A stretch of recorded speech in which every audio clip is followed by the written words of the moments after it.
The desert stretched endlessly, a golden ocean of silence beneath the searing sun. Before we continue, please take some time to subscribe to Dailydose like. Dust danced in the wind, like whispers from a forgotten past. But today, something ancient was about to resurface. Something so strange and out of place that even the military couldn't make sense of it. Sergeant Collins squinted at the grainy feed on his monitor, fingers tensed over the control sticks of the Air Force's high-altitude reconnaissance drone. For over 3 hours, it had been nothing but sand. Miles of nothing. And then, something moved. At first, it looked like a shadow, a distortion in the dunes. But as the drone adjusted altitude and closed in, the shape became clearer. A massive angular figure partially buried in the sand, rising out of the desert like a ghost of war. "That's a ship," Colin whispered. The room behind him fell silent. "Not just a ship," another soldier muttered.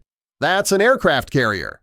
The words hung in the air like smoke. A fully intact aircraft carrier, marooned in the middle of a sun-scorched wasteland, miles from any ocean.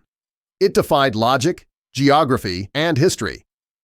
Yet, there it was, plain as day. The drone couldn't land. The shifting sands and turbulent air would tear it apart. Colin stood. "We're going out there." No one questioned it. Whatever this was, it was bigger than any of them. Within the hour, the team was geared up and rolling across the desert in a military transport, sand whipping against the windshield as the GPS guided them toward the impossible. The closer they got, the more surreal it became. The carrier was huge, easily the size of a city block, its rusted steel hull rising from the earth like a relic from a forgotten war. Time had gnawed away at it, but it stood firm, half swallowed by sand, as if defying the desert itself. "This thing has been here for decades," Colin murmured as they pulled up. They found a rusted ladder bolted to the west side of the ship, stretching nearly 60 feet upward. It groaned under their weight but held firm. One by one, they climbed, emerging onto the cracked and silent flight deck. Faded markings and decaying crates lay scattered across the surface like artifacts in a graveyard. Colin opened one of the crates. Inside, military rations, long expired.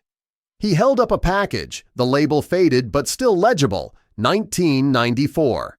"This isn't just some derelict," Mark said grimly. "It's worse than that." Ahead, a large hole yawned in the deck, leading into the dark belly of the ship. Colin gestured forward. They moved as a unit, weapons drawn, each step echoing ominously against rusted metal, and then a noise. A deep guttural growl that vibrated through the hull and into their bones. Everyone froze. Mark's voice broke the silence, barely above a whisper. "What the hell was that?" The sound vanished, swallowed by the shadows. But something had changed. The ship was no longer silent. The team pressed on, nerves fraying. Inside, the air was thick and stale. Their boots clanged softly on the floor as they moved deeper. Another sound. A metallic clang, sharp and sudden, ricocheted through the corridor like a warning. Then, movement. Mark raised his hand. "I saw something, down that hallway." Before anyone could respond, a shadow darted past. Then another. "We're being watched," Mark said. Colin nodded, eyes narrowing. The shadows weren't random, they were circling. And then all hell broke loose.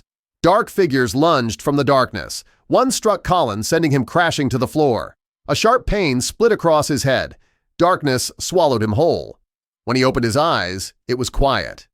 Too quiet. His vision blurred, but shapes slowly came into focus. He was tied to a chair.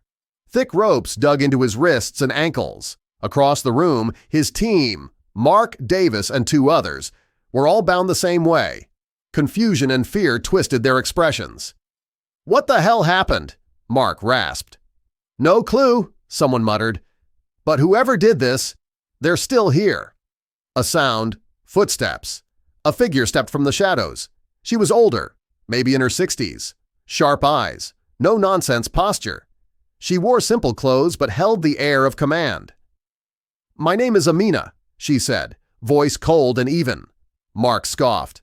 "Amina who?" That's all you need to know? Colin straightened as much as the ropes would allow. Why are we here? No answer. Amina motioned to the side. Several men emerged, civilians but disciplined. She spoke again. Untie their legs, keep their hands. With stiff limbs, the team stood, hands still bound as Amina turned and walked. Follow me. They were led down a rust-streaked hallway into a vast chamber deep within the ship. Monitors lined the walls, glowing dimly in the low light. The screens showed images of nearby villages, empty, desolate, lifeless. Wires snaked across the floor. At the terminals sat more civilians, silent, gaunt, and alert. A growl rumbled from a corner generator, but the team's focus was locked on the screens. What happened here? Colin asked. Who are you people? No answer. Instead, Amina gestured. The soldiers were forced down to their knees. Then she spoke again. I'm risking everything telling you this. Her voice carried weight, pain, truth. Colin held her gaze.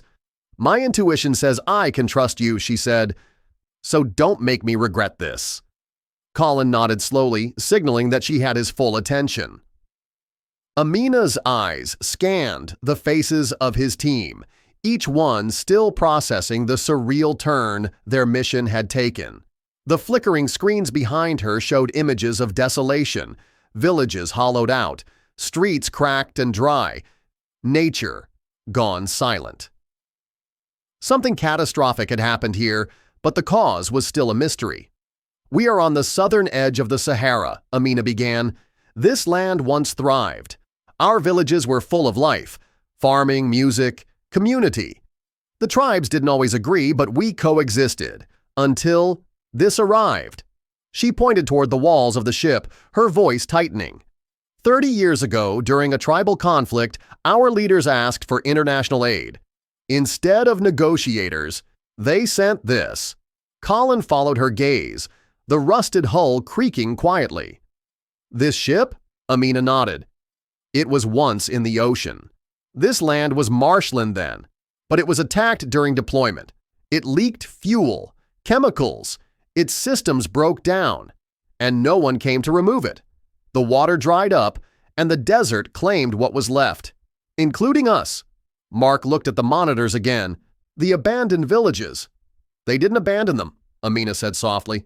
They died or fled. The soil was poisoned. Nothing grew. People went hungry. The rest were forgotten. Colin's mind reeled. He had grown up trusting his mission, believing they were always the ones bringing order. The idea that their own country's actions had helped destroy these communities. It was hard to swallow. So, why call us now? He asked. We've been hidden for decades. But a storm uncovered the ship again, Amina explained. We sent the false distress signals. We knew you'd come. Mark tensed. You tricked us? We had to, Amina replied. No one was listening. We had no voice, no weapons, no resources, only this story. And now, you've seen it. The room fell into a heavy silence. Amina stepped forward. You have two choices. Leave and let this place die, or help us reclaim it. Colin looked at his team. Tired, confused, but changed. Mark met his eyes and gave a small nod. We came for answers, Colin said, turning back to Amina. And we're not leaving until we help fix what we broke. Relief flickered across her face. We'll speak to your base, Colin continued, to your general. If he has any conscience left, he'll listen. It wasn't long before they were back in their vehicle, Amina riding with them. Her people watched from the ship's deck, anxious and silent. As they neared the military base, the mood shifted. Tension crackled in the air. The guards at the gate raised weapons, confused by the unfamiliar civilian in military transport. We need to see the general, Colin ordered. Minutes later, they were led inside. The general, stern and unimpressed, looked up as they entered. You went dark, Sergeant, he barked. I hope you have a damn good reason. I do, Colin replied, stepping aside as Amina placed a flash drive on the table. The general raised a brow, skeptical, but when the footage played, images of sickened soil, poisoned water and drone recordings of the ship, his face changed. He leaned back, the color draining from his cheeks. "We thought we were helping," he murmured. "No one ever reported this." "Well, you see it now," Amina said coldly. The room was still.